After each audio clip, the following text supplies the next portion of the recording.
All right, now let's go through the client levels as they apply to nutrition. Now, this is a really, really powerful framework that you can use each and every day to get better results for your clients and make sure that the actual nutrition coaching strategies you use are relevant for the clients who need them. So, really important to have our nutrition strategy kind of periodized so we know exactly what to deliver to what person at what time.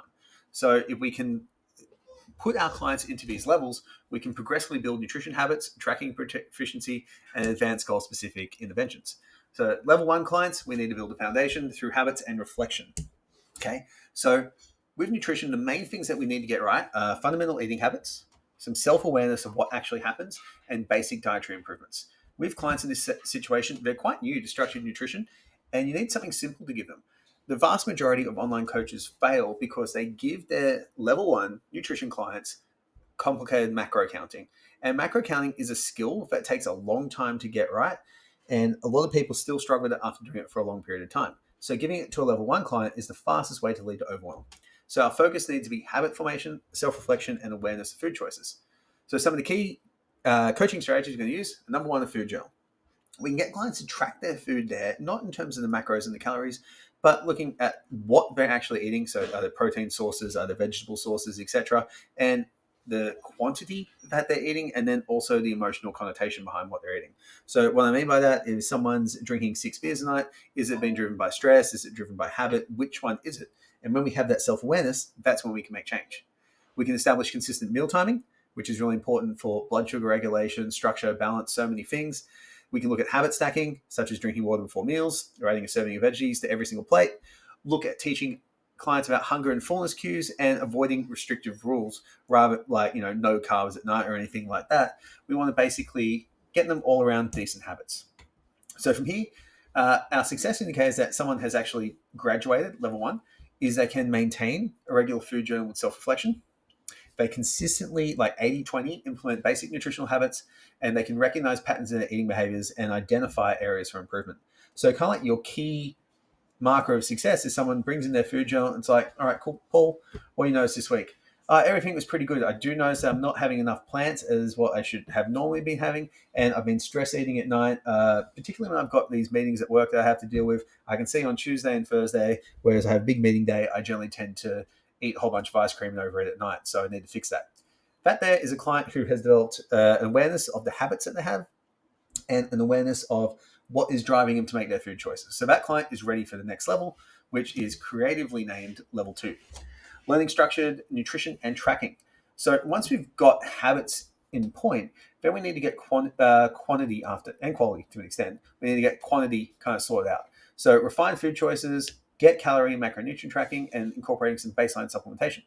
So we teach calorie awareness by gradually increasing food tracking. Now we can use the hand portion guide. There's a number of tools there. Whatever kind of works for that client is okay. And I would say going from hand guide to calorie guide is a good thing. I a lot of the time my clients generally do calories then hand sizes first, because sometimes hand sizes can be deceiving with a couple of different foods, peanut butter being one of them, but it's something that you can kind of pick on the client and give them input as per client-centered coaching. We can educate clients on macronutrient breakdowns. We can do portion estimation tracking. We can do baseline supplementation, such as protein powder, they need more protein, omega-3 if they don't eat fish, vitamin D, they're deficient based on blood work, and also emphasize nutrient timing in relation to training and energy demands. So having more carbs pre and post workout. So success indicators that someone has nailed it here is they can log their meals and estimate calorie macro intake. If someone can do that, they're really good, because for the long term, they're kind of set up. They can look at a meal and go, cool, that's about 500 to 600 calories. And they can then start making choices based around that. They're going to make intentional food choices in line with their goals and implement and maintain, the important one, a baseline supplement strategy based on their needs. So if I know someone is like, all right, cool, what did you have for breakfast today? I've actually eliminated fats because I got a big workout at 10 o'clock. I know that they're now prioritizing carbs and they know what they need to do to achieve their goals. And that client is in a really good position to achieve results for the long term. And from there, they graduate to the even more spectacularly named level three, which is goal specific physiology driven nutrition. So much more specific. So we're going to do specific goals, advanced tracking, and physiological considerations. Clients at this point, they know food tracking. They need highly detailed nutrition protocols tailored to performance, physique, or health objectives, and precision adherence and intervention. becomes the key. By intervention, I don't mean like an AA type thing, but actually giving them specific things to do at specific times.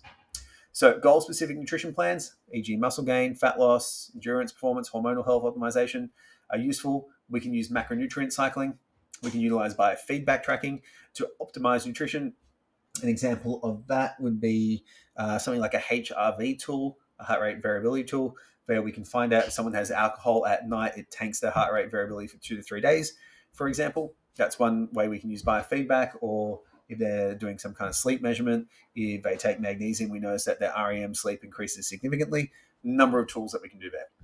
Implement advanced supplementation protocols specific to deficiencies or performance needs. So an example of that is someone in a glycolytic sport, they'll be having something like beta-alanine to help basically buffer any kind of burning sensation in the muscles, not to get too technical there. Or someone who's aerobically driven, they might have a supplement like Pico2 to improve their aerobic performance. There's thousands of opportunities here, and that's the convincing hard part. We need to pick the right one and the right intervention for that client. And leverage meal timing, training intensity, hormonal rhythms, metabolic efficiency. So I love what someone is finished this. They never really finish this, but they consistently meet highly specific targets. They adjust intake based on feedback, and they maintain long-term adherence while optimizing health and performance. So really, really cool. They're a client that you just need to tell what to do. Cool. So coaching progression adaptation. Go from level 1 to level 2 when foundational habits are maintained. Level 2 to 3, move to where when tracking, proficiency, goal specificity, and physiological awareness are demonstrated. And if you do that, your clients will get long-term sustainable results and move through that level. If they get to a level 3 client, they're generally going to stay with you for a very long period of time. Our goal for our clients is to get everyone to a level 2. So they have that understanding. And with a level 2 client, they can generally maintain or improve their results without you. And that's a sign of success as a personal trainer from a results standpoint. If your client can do the thing without you, it means they've learned.